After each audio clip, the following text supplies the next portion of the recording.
What is fake news? Besides an epidemic that's plaguing our country right now, where does it come from? Who writes it? And most importantly, could you spot it if you saw it?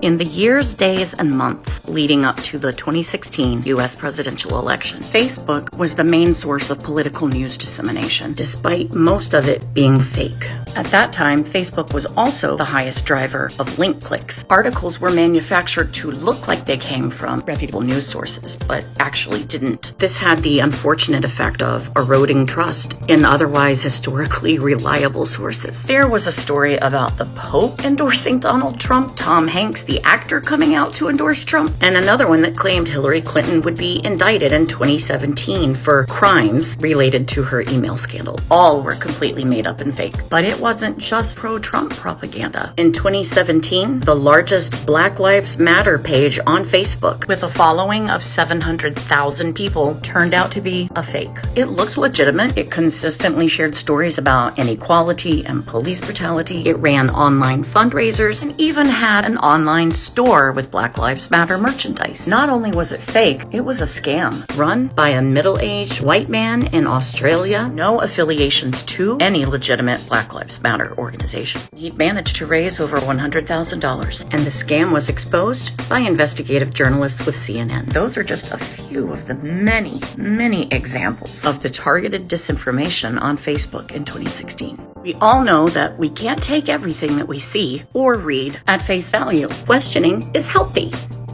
most of the time.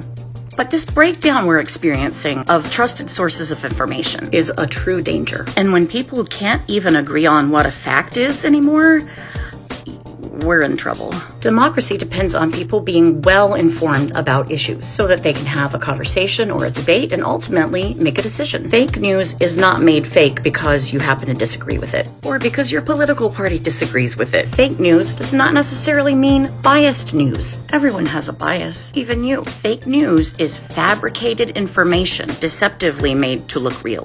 Fake news outlets do not have the editorial standards that mainstream news outlets have, like established protocols for ensuring the accuracy and credibility of information that's received. Regarding the fake Black Lives Matter group, it ended up being traditional journalism techniques that proved critical in exposing this scam. Always remember that journalists are people too, and a lot of them got into the profession for the public good. Their role is both important and necessary in a democracy, or a republic, for all those that wanted to call me out on my last video.